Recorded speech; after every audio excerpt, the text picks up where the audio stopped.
में अमेरिका सैन्य अड्डों पर फिर भयानक हमले शुरू हो गए हैं। इराक में अमेरिकी दूतावास पर ड्रोन बम से हमला हुआ।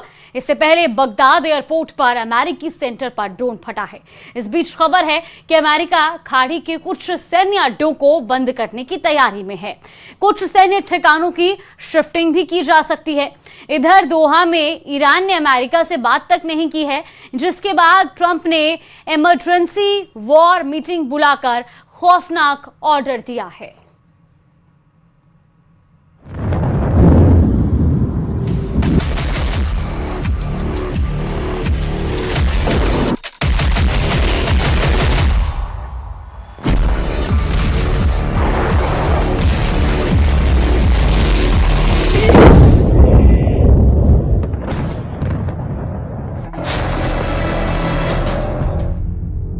अमेरिका युद्ध में जब हारने लगता है तो खूंखार हो जाता है, इतना खूंखार कि फिर सभी हथियारों से दुश्मन को दहलाता है।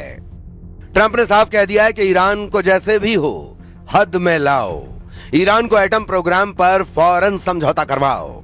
अगर ईरान नहीं तैयार होता है तो फिर B-2 से बमबारी करो या टॉम हॉक से मारो, F-35 से हमला करो या मिनटमैन फोड़ो।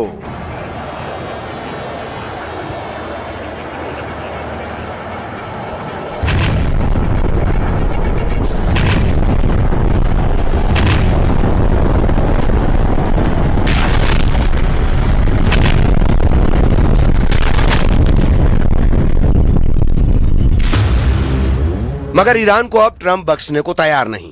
ट्रंप को अब ईरान की धज्जियां उड़ाने से कोई रोक नहीं सकता।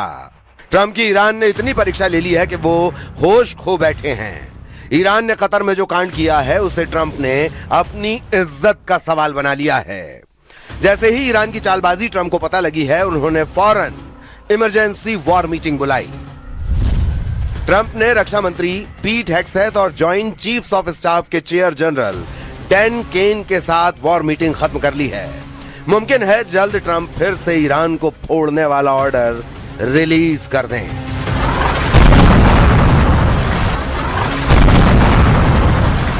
क्योंकि कतर में उनके अरमान कतरे कतरे में तब्दील हो चुके हैं। ईरान ने अमेरिका से 1-to-1 बात ही नहीं की। यही नहीं, खींचतान के बीच इराक की राजधानी बगदाद से धमाके और हवाई हमले की तस्वीर आ गई।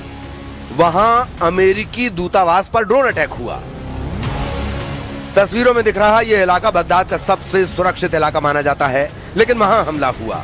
रात में हुए हमले से पूरा इलाका गूंज उठा।